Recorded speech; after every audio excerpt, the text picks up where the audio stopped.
आप सभी को मेरा नमस्कार।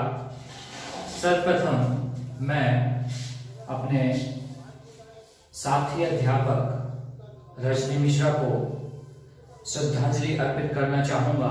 हाल ही में उनका देहांत हो गया और उनकी आत्मा की शांति के लिए भगवान से प्रार्थना करूँगा। तो आज हम लोग काफ़ी दिनों बाद क्लास लेकर आए हैं और सर्वप्रथम आप सभी को बहुत बहुत धन्यवाद। आज हमारे 200 सब्सक्राइबर हो चुके हैं। हम लोग इससे पूर्व पढ़ रहे थे, इंडियन पॉलिटी पढ़ रहे थे। इंडियन पॉलिटी के अंतर्गत हमने बहुत सारी चीजें पढ़ी और लास्ट क्लास में हमने संविधान की प्रस्तावना पढ़ी। आज हम पढ़ेंगे संविधान की अनुसूचियां। संविधान की अनुसूचियां जो कि डायरेक्ट आपके एग्जाम में पूछ ली जाती हैं और आपके लिए बहुत इंपॉर्टेंट है। तो इन अनुसूचियों को आपको याद करना होगा। जैसे बात करें तो हमारी भारतीय संविधान में बात करें तो मूल रूप से जैसे 395 अनुच्छेद थे, लेकिन वर्तमान समय में बात की जाए तो लगभग 450 से भी ऊपर हो चुके हैं। उसके अलावा अनुसूचियों की बात करें तो मूल रूप से 8 अनुसूचियां थी, वर्तमान समय में 12 अनुसूचियां हैं। और भाग की बात करें तो मूल रूप से हमारे संविधान में कुल 22 भाग हैं, लेकिन एग्जाम में वर्तमान समय पूछा जाता है तो 25 भाग रहते हैं। तो हम आज बात करते हैं संविधान की अनुसूचियों की बात करते हैं।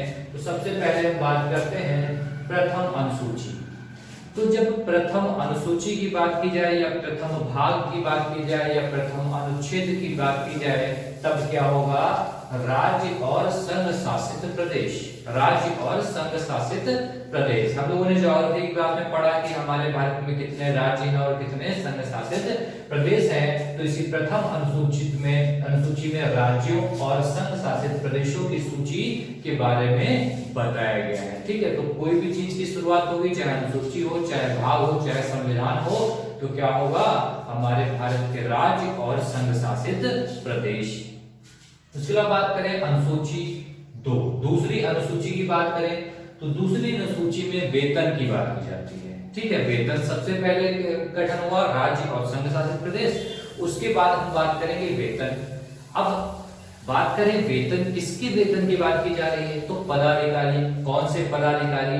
जैसे राष्ट्रपति, राज्यों के राज्यपाल, लोकसभा के अध्यक्ष व उपाध्यक्ष, उसके अलावा राज्यसभा के सभापति व उपसभापति, उसके अलावा विधानसभा के अध्यक्ष और उपाध्यक्ष, उसके अलावा राज्यों के विधान परिषद के सभापति व उपसभापति, इसके अलावा सर्वोच्च न्यायालय के न्यायाधीश एवं उच्च न्यायालय के न्यायाधीश तथा सीएजी नियंत्रण एवं महालेखक परीक्षक। तो इन सब के वेतन की बात किस अनुसूची में की जा रही है? दूसरी अनुसूची में पदाधिकारियों के वेतन की बात की जा रही है। इन सभी के वेतन कितने हैं इस पे हम लोग अलग से क्लास बनाएंगे, जिसमें हम लोग वेतन की चर्चा करेंगे। तीसरी अनुसूची की बात करें, तीसरी अनुसूची में आ जाती है शपथ। ठीक है, शपथ। तो पहले में क्या है? राज्य और संघ शासित प्रदेश, दूसरे में क्या है? वेतन, और तीसरे में क्या है? शपथ। ठीक है, तीसरे में क्या है? शपथ। इसे अच्छे से याद रखिएगा। फिर चौथी अनुसूची की बात करते हैं तो राज्यसभा में सीटों का आवंटन। राज्यसभा में सीटों का आवंटन किस राज्य से या किस संघ शासित प्रदेश से कितने सीटें राज्यसभा को जाएंगी, ये सब विवरण इसमें मिलता है चौथी अनुसूची में कि राज्यसभा में सीटों का आवंटन। जैसे कि बात करें तो सर्वाधिक सीटों का जो नेतृत्व है कौन करता है? उत्तर प्रदेश। राज्यसभा में उत्तर प्रदेश की कितनी सीटें हैं? 31 सीटें हैं। कितनी हैं? 31 हैं। हम बात करते हैं, फिर उसके बाद करते हैं पांचवी अनुसूची की बात करते हैं। पांचवी अनुसूची की बात करें तो इसमें आ जाता है एससी एसटी, अनुसूचित जाति व अनुसूचित जनजाति के प्रबंध की बात की जाती है। किसमें? पांचवी अनुसूची में इसकी बात की जाती है।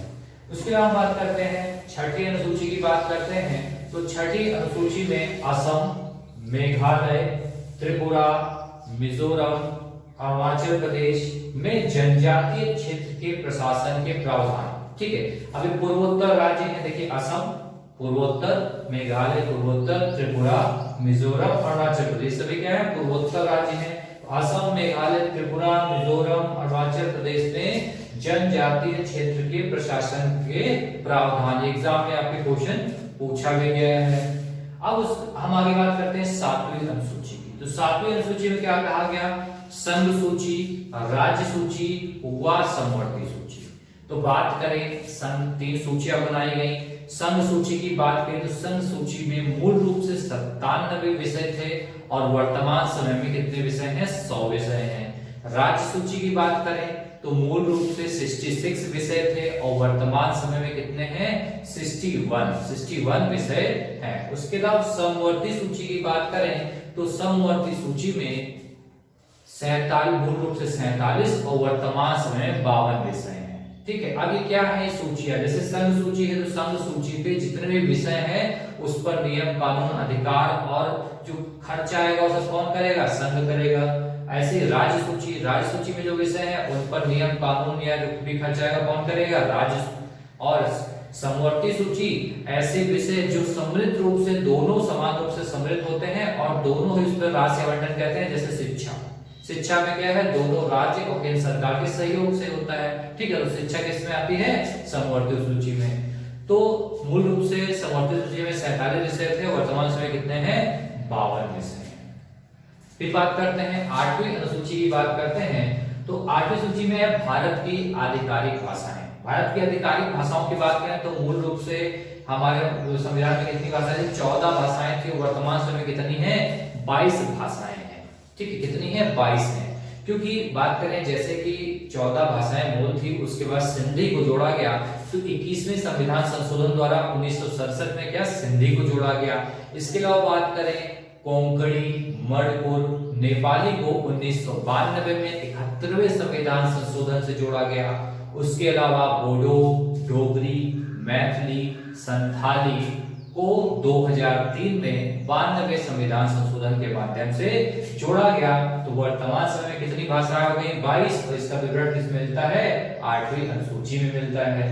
9वीं अनुसूची की बात करें तो 9वीं अनुसूची में क्या है? भूमि सुधार से संबंधित जो विवरण मिलता है वो किस सूची में मिलता है?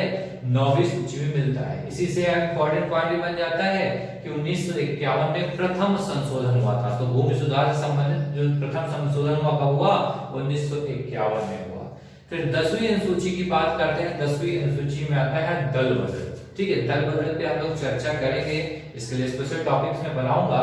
तो 10वीं सूची में देखिए 10वीं दा और यहाँ दा, तो 10वीं सूची दल बदल जो कि 52वें संविधान संशोधन 1985 के द्वारा जोड़ा गया था।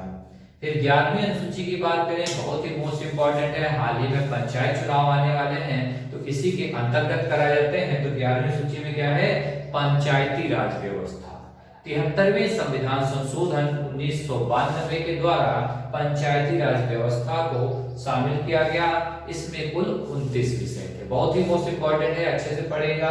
उसके अलावा 12वीं अनुसूची जिसमें नगर निगम की बात की गई है, 74वें संविधान संशोधन 1992 के द्वारा जोड़ा गया, जिसमें विषयों की संख्या कितनी है? 18। पंचायती राज व्यवस्था और नगर निगम बहुत ही मोस्ट इंपॉर्टेंट है। ये आपके अभी जैसे इलेक्शंस होंगे तो पंचायती राज व्यवस्था के अंतर्गत ही, जैसे हमारे वहाँ त्रिस्तरीय पंचायती राज व्यवस्था है, तो बहुत बार एग्जाम में पूछा था कि संविधान संशोधन के माध्यम से इसे जोड़ा गया। तो 73वें संविधान संशोधन 1992 के द्वारा। तो आप सभी इन 12 अनुसूचियों को अच्छे से याद कर लीजिए, समझ लीजिए और इन पे बहुत सारी चीजों पे चर्चा हम लोग आगे की क्लासेस में करेंगे। लेकिन यहाँ पर मोस्ट इंपॉर्टेंट है कि अब आप अनुसूचियों को याद कर लें, इन्हें याद कर लें, नोट्स बना लें। फिर हम लोग मिलते हैं अगली क्लास में। आज के लिए इतना ही, बहुत बहुत धन्यवाद।